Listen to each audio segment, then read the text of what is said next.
चर्चा जोरदार झाली आणि एकूण अमेरिकनमध्ये असलेल्या लोकांची जी भारतीय संख्या आहे ती 2.7% अशी साधारणतः आकडेवारी समोर येते. म्हणजे 2000 सालची जी अमेरिकेची जनगणना झालेली होती त्याच्यामध्ये 19 लाख ही संख्या भारतीय लोकांची अमेरिकेत राहत असलेली होती.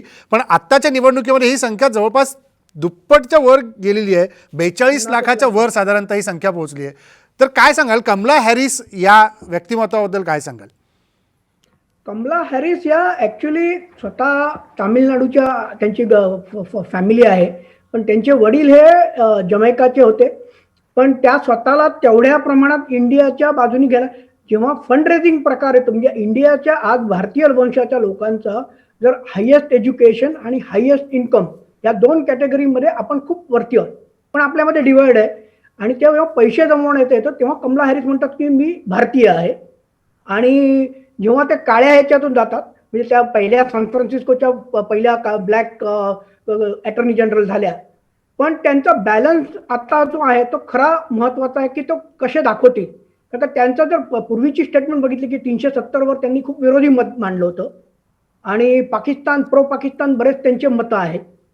पण मग आता जेव्हा आता सत्तेवर आल्यानंतर कसं आहे की सत्ता येण्याच्या अगोदर लोक वेगळं बोलतात आणि सत्ता आल्यानंतर त्या गोष्टी आहेत त्या खूप वेगळ्या आहेत. आणि आता जो अमेरिका ही इतकी डिवायडेड आहे की म्हणजे हे सतत जे आता यांना ट्रम्पचा उल्लेख करणं किंवा ह्याच्यापेक्षा यांनी युनायटेड हा जो अमेरिका करणं खूप महत्वाचं आहे. आपल्या दृष्टीने H1Bचा किंवा जो हा प्रश्न आहे याला एकच उपाय आहे की कम्प्लीट कॉम्प्रिहेन्सिव्ह इमिग्रेशन रिफॉर्म करणं. मी स्वतः 20 वर्ष 30 वर्ष याच्यात काम करतो आणि बेसिकली एप्रिल 2001 मध्ये शेवटची ॲम्नेस्टी दिली होती की जरा तुम्ही काही केलेलं असेल फक्त $1000 भरा आणि तुम्हाला लिगलायझेशन तर कर.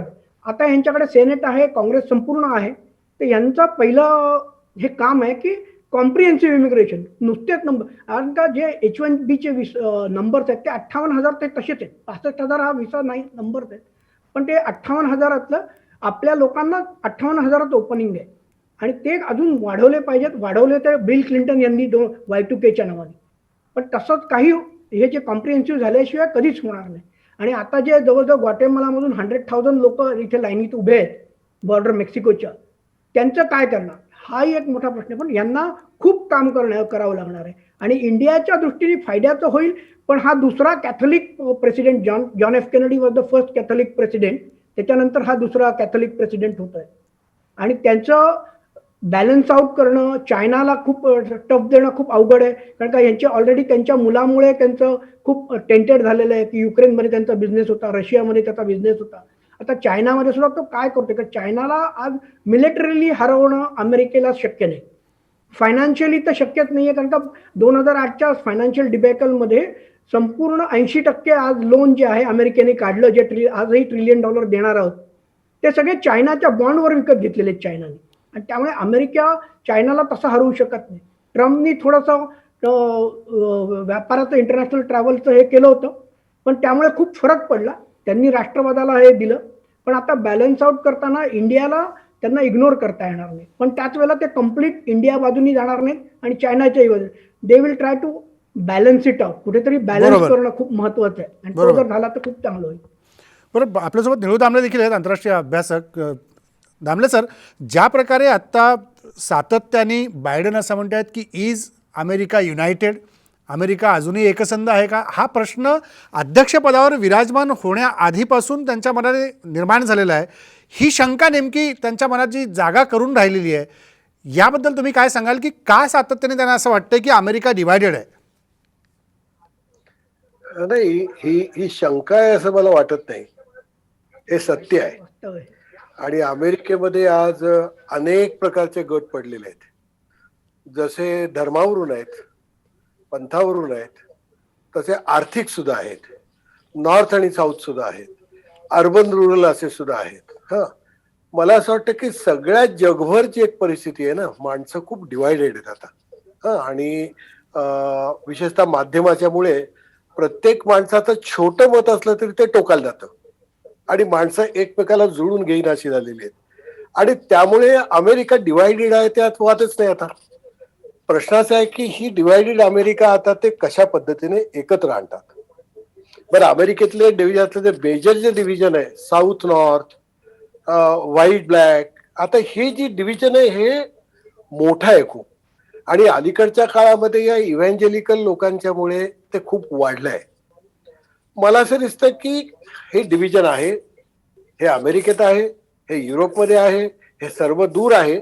आणि हे सांधण्याचं कौशल्य राजकारणातल्या माणसाला हवं. आणि राजकारणातली माणसं जर टोकाला जाऊ लागली तर सांधणं तर सोडाच, परंतु त्याच्यामधलं विघटन अधिकाधिक वेगाने होईल असं मला वाटतं. आणि ट्रम्प हे विघटनवादीच होते. ट्रम्प हा काही सरळ माणूस नव्हता. आणि परवा काल बनतेन म्हणाला ते करायचं वेडाच होता तो. म्हणजे त्याला काही त्याच्या डोक्यावर त्याचा ताबा नव्हता. पण बायडन असं दिसतंय की बायडन आता जर सामान्य माणूस दिसतोय. म्हणजे त्याला असं लक्षात येते की नाही, सर्वांनी एकत्र राहिलं पाहिजे, एकत्र आलं पाहिजे. त्यामुळे मला असं वाटतं की बायडन हे जे म्हणतात ती शंका नसून ते वास्तव आहे. आणि ते वास्तव लक्षात ठेवून अमेरिकेला पुढे कसं नेणार याचा विचार हा अमेरिकेतल्या लोकांना आता करायचा आहे. अगदी खरं आहे की तोच विचार अमेरिकेच्या लोकांना करावा लागणार आहे. आपल्यासोबत अमोल फुलंबरकर पण आहेत.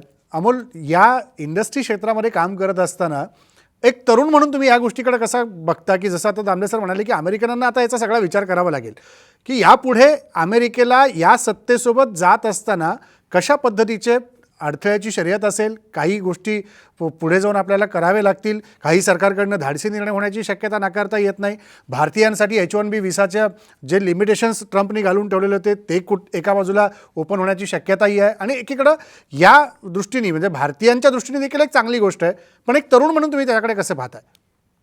नाही, नक्कीच. म्हणजे जसं आता सर्वांनी सांगितलंच आहे की अमेरिका सध्या डिवायडेड, आणि पुढचे 1 किंवा 2 वर्ष हे बायडन प्रशासनासाठी अंतर्गत विषयांवर जास्त लक्ष द्यायचं की इंटरनॅशनल विषयावर जास्त लक्ष द्यायचं, he is going to be थोडीशी तारेवरची कसरतच असणार आहे. तर त्याच्यात बेसिकली मला असं नक्कीच वाटतंय की अमेरिकेचं जे परराष्ट्रीय धोरण आहे हे, म्हणजे भारत असू देत की चायना असू देत, हे पहिल्या 2 वर्षात या लोकांकडनं अमेरिकेसाठी काय धोरण असतं याच्यावर थोडं अवलंबून असणार आहे. तर पहिली स्टेप आहे ही, जी बेसिकली इंडिया आहे किंवा चायना आहे यांनी जर मैत्रीचा हात जर दिला तर बायडन प्रशासन नक्कीच आपला हात त्याच्यासाठी पुढे करेल आणि त्याच्यावर हे रिलेशनशिप डेव्हलप करेल. आणि याच्यासाठी आपल्या व्हाईस प्रेसिडेंट ज्या आहेत कमला हॅरिस, त्या नक्कीच महत्वाची भूमिका बजावणार आहेत. कारण की जसं इंडियन कम्युनिटीचं जर आपण उदाहरण घेतलं तर जवळजवळ 5 ते 10 lakh Indian community H1B visa holder सध्या म्हणजे तात्काळ आहेत. बेसिकली त्यांच्या स्टेटस कोणालाच माहिती नाहीये काय होणार आहे.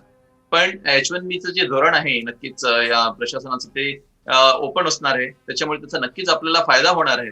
पण अजूनही हे दोन्ही सदनातनं पास करून घेणं, दोन्ही सभागृहातनं पास करून घेणं याची पण एक मोठी तारेवरची कसरत असणार आहे.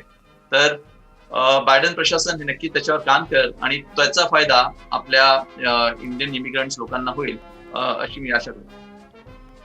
अगदी खरं आहे. आत्ता आपण पाहतोय अमोल की व्हाईट हाऊस येथे जे नॅशनल अँथम आहे अमेरिकेचं ते आत्ता वाजवलं जात आहे. काही क्षणातच 46वे राष्ट्राध्यक्ष म्हणून जो बायडन हे शपथ घेतील. आपण थेट जाऊया त्या सोहळ्यात.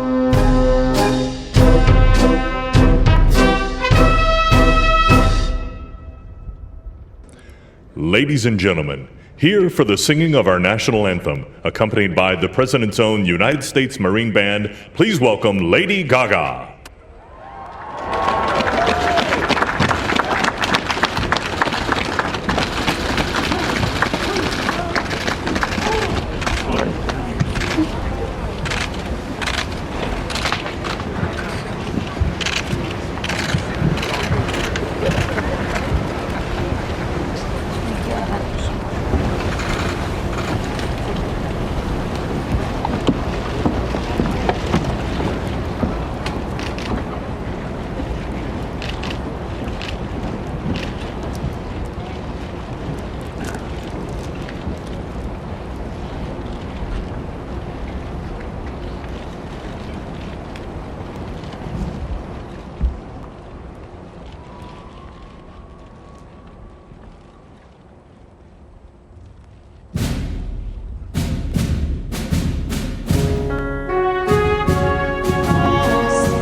So proudly we hailed at the twilight's last gleaming, whose broad stripes and bright stars through the perilous fight o'er the ramparts we watched were so gallantly streaming, and the rocket's red glare,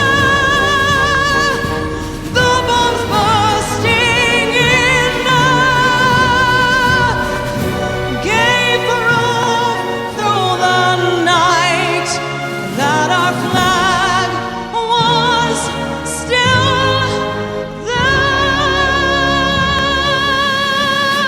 Oh, say does that star-spangled banner yet wave on the land of the free and the home of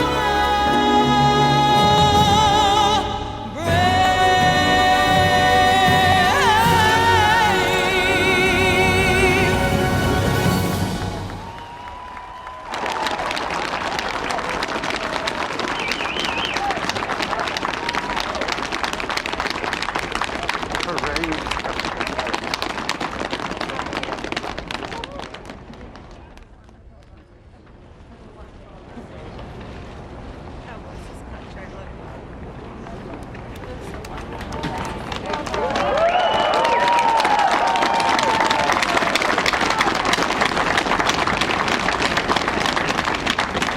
Ladies and gentlemen, please welcome from the city of South Fulton, Georgia Fire and Rescue Department, President of the International Association of Firefighters, Local 3920, Fire Captain Andrea M. Hall, for the reciting of the Pledge of Allegiance.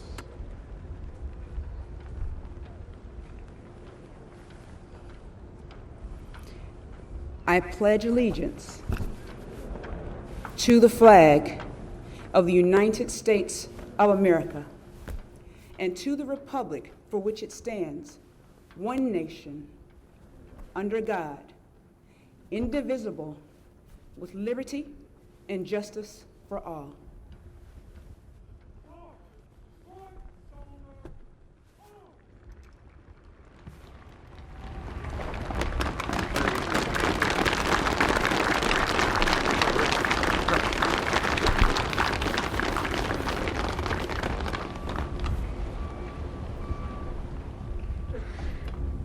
What you are all about to be part of, America, is a historic moment of firsts.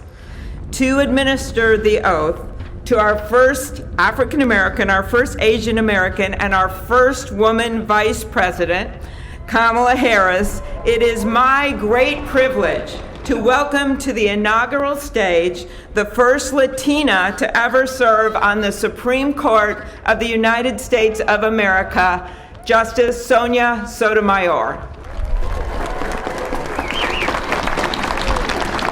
Ladies and gentlemen, please remain standing for the oath of office, followed by musical honors.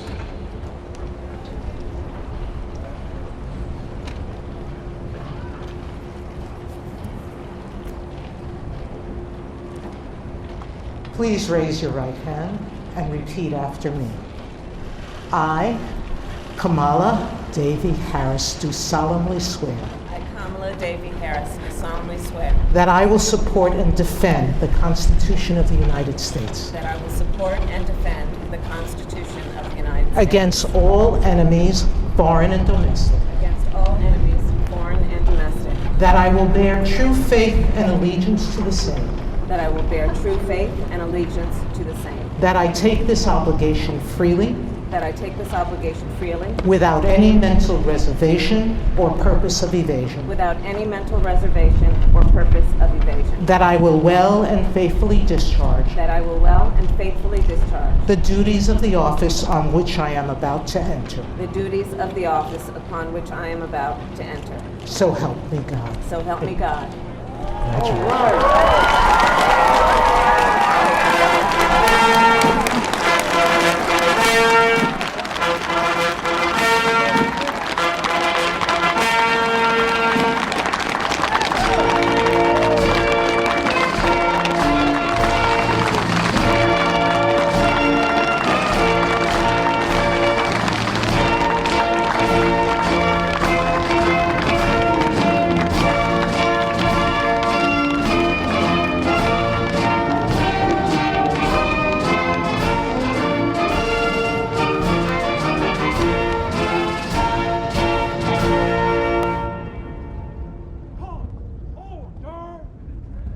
Ladies and gentlemen, please be seated.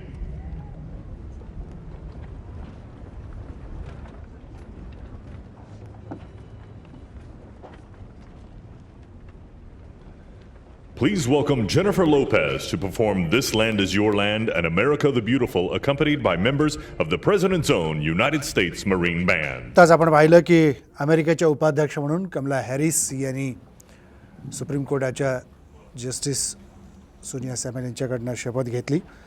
मला Shriram Pawar sir आपल्याला विचारायचं आहे की ज्या पद्धतीने आत्ता हा शपथविधी सोहळा सगळा पार पडतोय, काही वेळातच जो बायडन हे देखील शपथ घेतील, पण जो बायडन यांचा अमेरिकेसाठीचा रेस्क्यू प्लॅन या सगळ्या पॅन्डेमिकनंतर अध्यक्षपदाची सूत्र हातात घेतल्यानंतर अमेरिकेला जे यापूर्वी $600 कोटी $600 घोषणा जी केली गेलेली होती, पॅकेजची घोषणा, या मुद्द्यांचा भाग असेल किंवा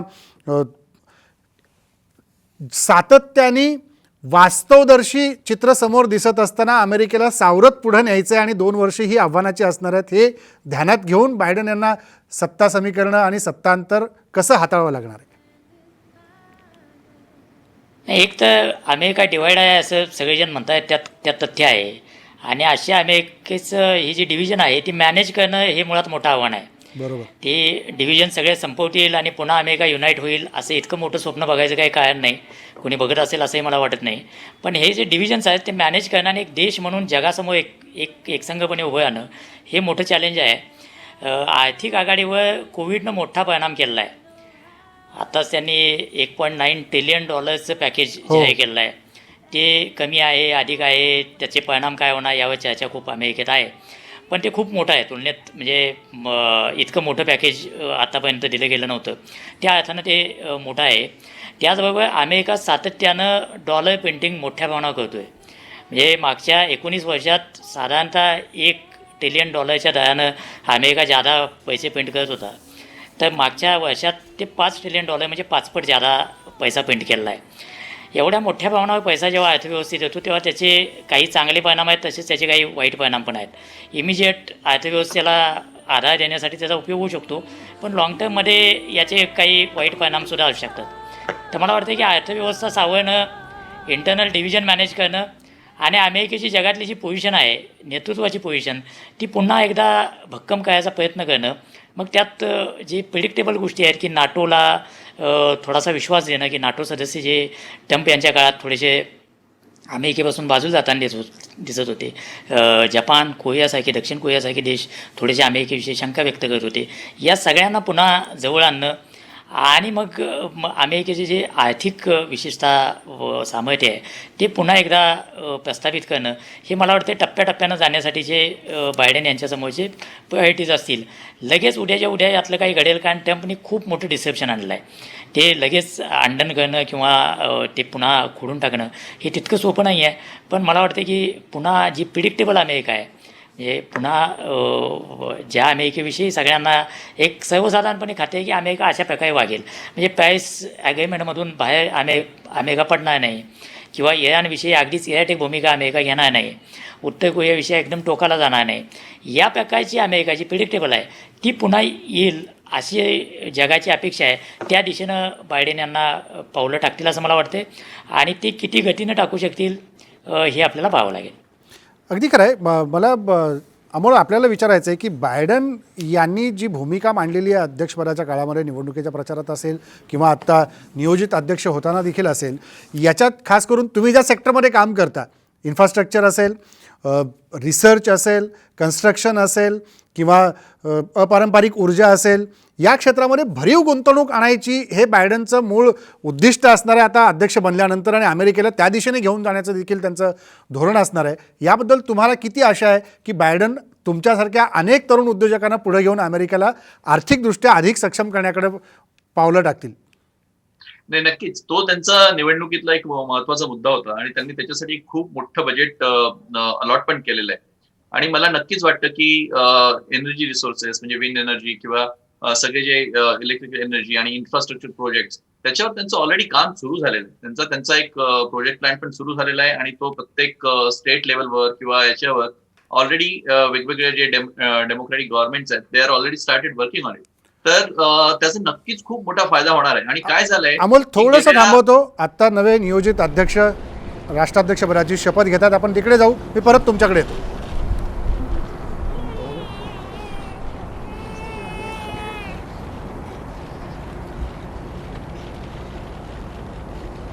Please raise your right hand and repeat after me.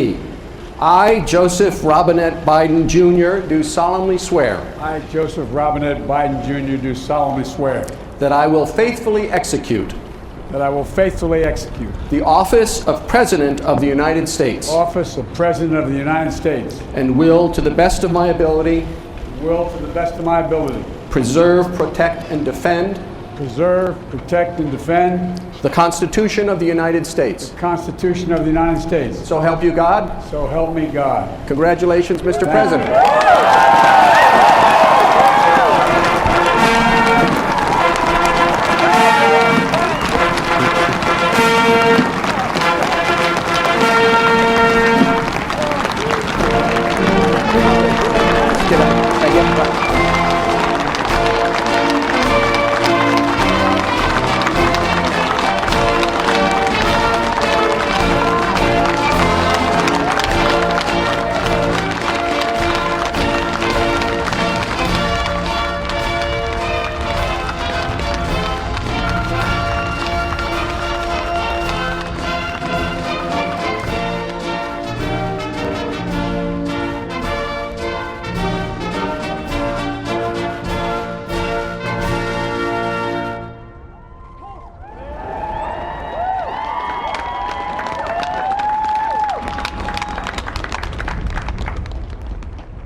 Ladies and gentlemen, please be seated.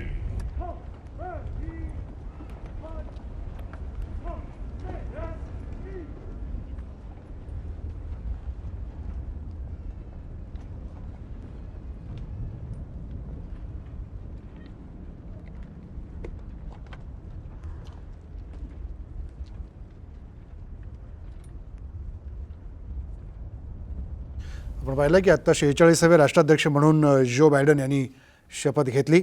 Nilu Damle sir आपल्यासोबत आहेत.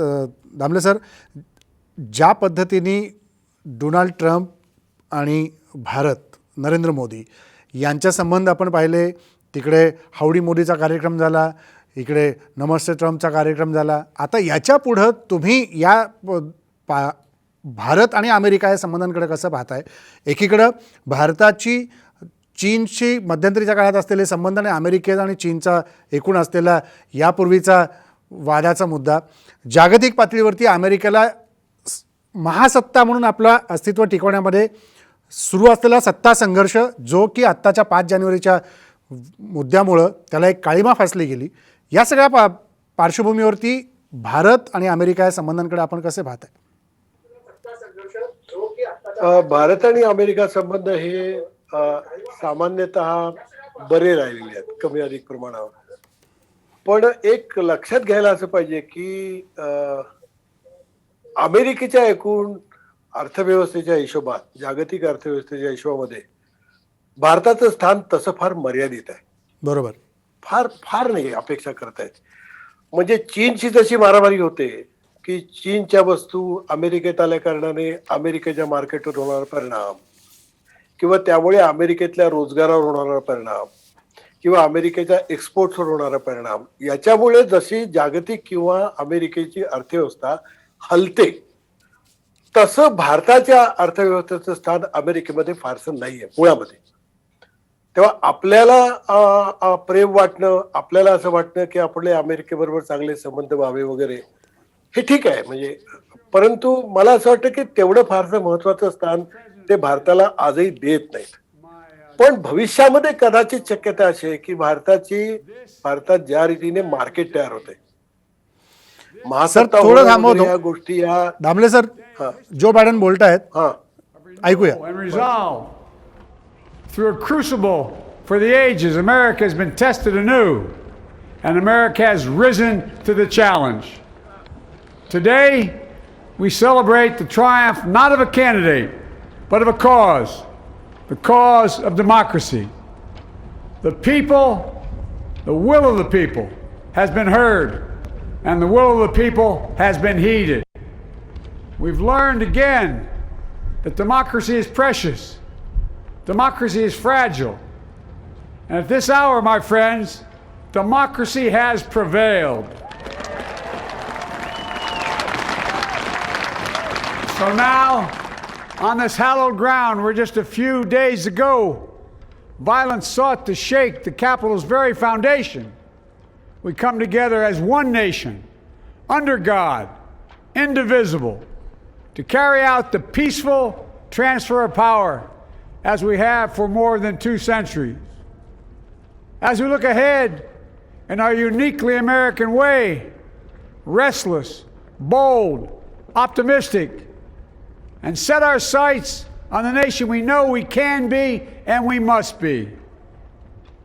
I thank my predecessors of both parties for their presence here today. I thank them from the bottom of my heart. And I know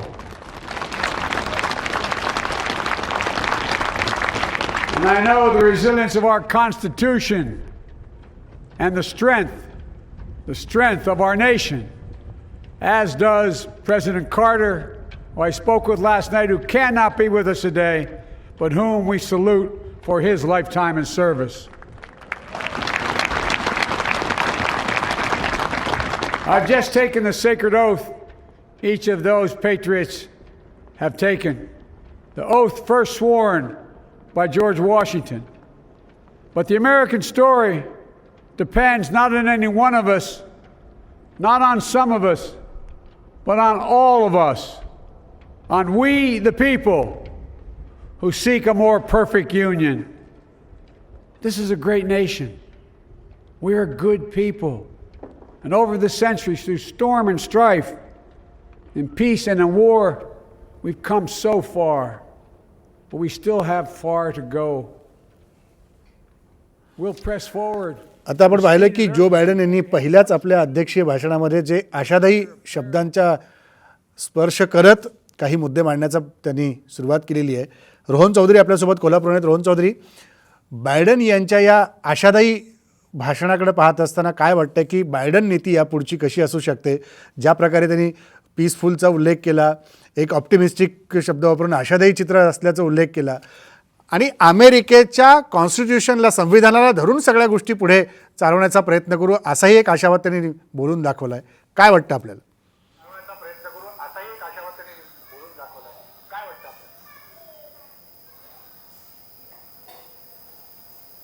दगडापेक्षा वीट मऊ या नात्यानं Biden यांचा कारभार कदाचित चांगला असेल किंवा तो अनप्रेडिक्टेबल नसावा, उथळ नसावा आणि विचारपूर्वक असावा.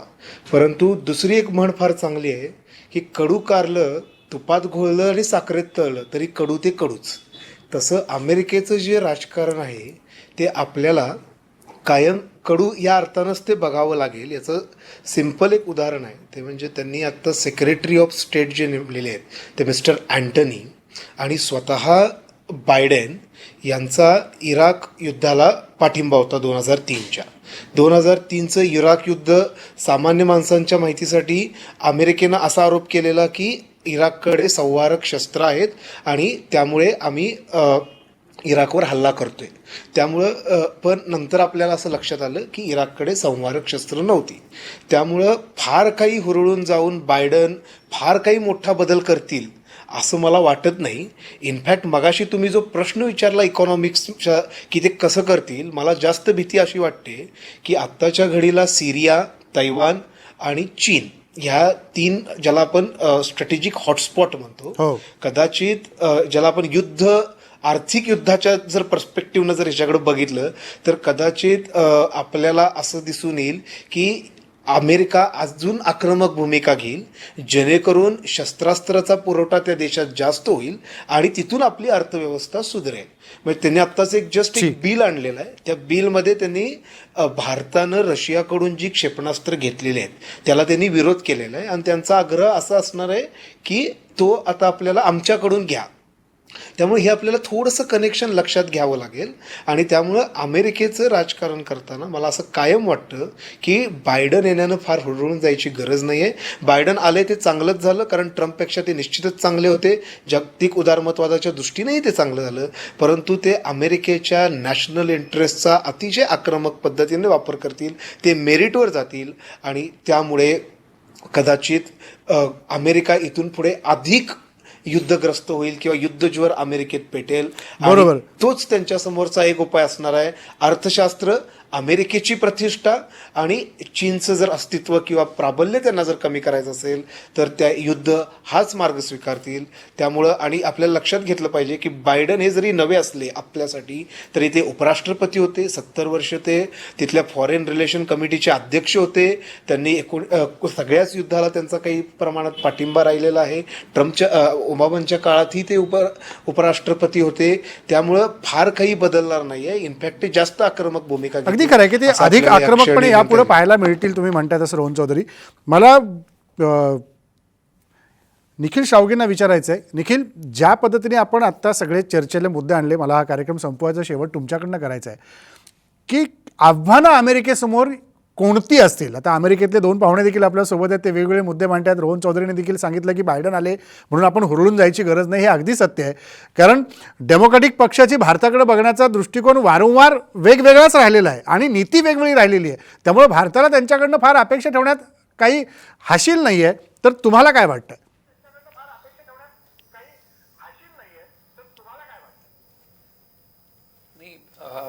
डोनाल्ड ट्रम्प गेल्यामुळे आणि जो बायडन आल्यामुळे एकदमच सुजलाम सुफलाम होईल आपल्या भारताच्या आणि अमेरिकेच्या संदर्भात असं आत्ता बोलणं थोडं धाडसाचं आणि भाबडेपणाचं ठरेल. अमेरिकेचं आव्हान भरपूर आहे. 74 मिलियन मतं डोनाल्ड ट्रम्प यांना मिळाली आहेत आणि 80 मिलियन मतं साधारण जो बायडन यांना मिळाली आहेत. त्याच्यामुळे निर्विवाद अध्यक्षपद त्यांच्याकडे आलेलं आहे का, तर नक्कीच नाही. आणि त्यांना एका डिवायडेड अमेरिकेवर राज्य करायचं आहे, एकसंधपणाने पुढे घेऊन जायचं आहे.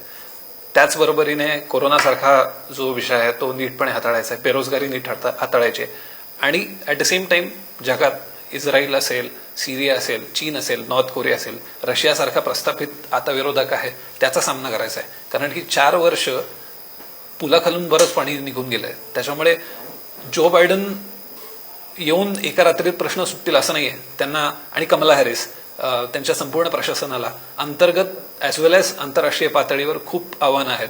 या सगळ्या आव्हानांना ते कसं तोंड देतात हे बघावं लागेल. या सगळ्या चर्चेत आपण एक गोष्ट विसरलो की युरोपीय देश हे अमेरिकेपासून काहीसे लांब झाले डोनाल्ड ट्रम्प यांच्या भूमिकेमुळे आणि त्यांचे संबंध ताणले गेलेत, खास करून फ्रान्स, जर्मनी आणि ब्रिटन सोबत. ते संबंध पुन्हा प्रस्थापित करून तिकडे जो चाललेला एक वाद आहे त्या वादाला कसं सामोपचाराने ते मिटवतात आणि पुढे अमेरिकेला घेऊन जातात हे बघणं खूप मजेशीर ॲज वेल एज इंटरेस्टिंग ठरणार आहे. येती 2 वर्ष आपण सगळे अग्री करतोय की खूप अवघड आणि आव्हानात्मक जातील. त्या आव्हानाचा किती कितपत पेलतात बायडन आणि हॅरिस हे बघावं लागेल. त्यांना याची जाणीव आहे की एका डिवायडेड अमेरिकेवर ते राज्य करू आता बघणार आहेत. त्याच्यामुळे येणारे दिवस त्यांना नक्की सोपे नाहीयेत. अगदी खरं, येणारे दिवस निश्चितपणे सोपे नाहीयेत आणि विभागलेल्या अमेरिकेला एकसंध ठेवणं हेच मोठं आव्हान जो बायडन यांच्या सत्तेपुढे असणार आहे, अध्यक्षपदाच्या कारकिर्दीपुढे असणार आहे. धन्यवाद निळू दामले सर, रोहन चौधरी, श्रीराम पवार सर, अमोल फुलंबरकर आणि विलास सगरगावकर, तुम्ही अमेरिकेतनं आमच्यासाठी आलात, आज चर्चेत सहभागी झालात आणि खूप छान मुद्दे तुम्ही सगळे मांडले. निखिल शावगी आपले आभार. सर, माझा वेळ संपला विलाजी, आणि श्री ठाणेदार देखील आपले अमेरिकेतून होते. या सगळ्यांचे मनपूर्वक आभार. पाहूयात की बायडन नीती भारतासाठी पुढं कशी असेल. महासत्तांतर तर झालेलं आहे, पण महासत्तांतरातला हा एकसंध ठेवण्यातला सत्ता संघर्ष बायडन यांना तारेवरची कसरत करत निभावावं लागणार आहे. त्यामुळे पुढं काय काय होतं आहे यावर बातम्यांच्या स्वरूपातून आपण सतत भेटत राहू. या कार्यक्रमात इथंच थांबू. पहा फक्त साम टीव्ही.